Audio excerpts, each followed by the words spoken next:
Good to see a father and son team out on the road. The Moules, Tony and Todd. Race car is looking, well, it's that ready that they were kicking the footy earlier. And Moule, I noticed you weren't kicking the footy. I'm a bit too old for that, mate. That may be 30 years ago. Todd, you were super fast at Murray Bridge, like blisteringly quick, and then what? We broke a camshaft on the last lap of the hot lap time trial session, so that hurt us a bit, and yeah, we're back together now though. Man, like, did it feel good? It must have felt like, hey, we got something here. Yeah, I'm feeling pretty good at the moment. I've done a few laps now in the 410 and everything's starting to slow down a little bit, so I can not make too many mistakes, so that helps. All right, so explain that. Everything's starting to slow down. Now you're going faster. Explain to a fan how you just said everything's slowing down. The more you do it, obviously you get used to the speed, and then once you start to get used to the speed, you can sort of then focus on another few pointers where you need to be on the racetrack instead of just trying to hold on. Have you taught him stuff? Well, he might listen to a little bit of it, maybe, but I didn't even know about that stuff myself. I used to be upside down all the time, but there's a lot of things that I learned over the years that I'm sort of trying to teach him and other kids as well. Like, as in, it's not just my boy, but there's lots of kids out there who just need that little bit of experience with not the setup of the car. It's just about driving technique and thinking about how to do it. Yeah, and putting an old head on young shoulders. Well, we're trying to.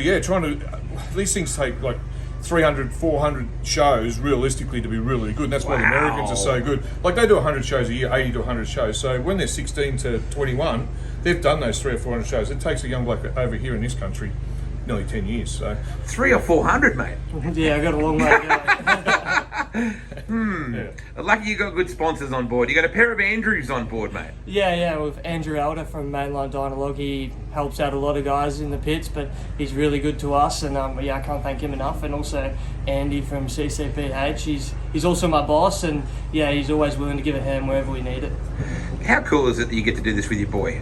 It's something I never thought of, really, because I didn't want him to race because it costs so much money, but we've done it so much for so long now. Over 35 years we've been racing, so we don't know any different. And to be on the road, he was pushing us around in the sprint car when he was 10 years old, pushing the buggy. So for him now to be me pushing the buggy and him to drive the car and watch him just get better and better every day, it's good. Yeah, it's an amazing experience, isn't it? Absolutely. How old are you now, mate? 19, yeah. Those were the good old days. What were you doing when you were 19, Willie? What were you driving? I just started driving at what they call the mini sprint, which was just like a little sprint car with a 1200 in it. And thought I was pretty good back then, I might add. But I learnt that the big cars are a fair bit more expensive and a fair bit harder to drive. So the camshaft situation, 4 in 2 years. Have we isolated the problem here? I don't know about that, but the different engines too, I might add. But it's just one of those things. Just a bit of bad luck. It is a problem with sprint car engines. Most people just say they blow up and they send them back to the engine builders and get them fixed. So with me being a mechanic, sort of know a little bit about it. So we were lucky enough that Pete Morris from Maxwell Engines was good enough for us to open up yesterday. Went down and checked our camshaft for us, did all the right things, and I was able to put it back in yesterday afternoon at Murray Bridge at the racetrack, and then we started it up out there yesterday afternoon and brought it over here. So everything's good. You're pretty lucky, mate, getting to do this with Dad. And Mum's a massive supporter of yours as well. She's not here right now, but it's always been a family deal for you, Todd. Yeah, absolutely. Mum's probably the person that holds it all together at the end of the day when me and Dad start yelling at each other. But no, we're pretty good. I try to listen as much as I can and learn as much as I can. And yeah, I can't thank my parents enough for giving me the opportunity that I have.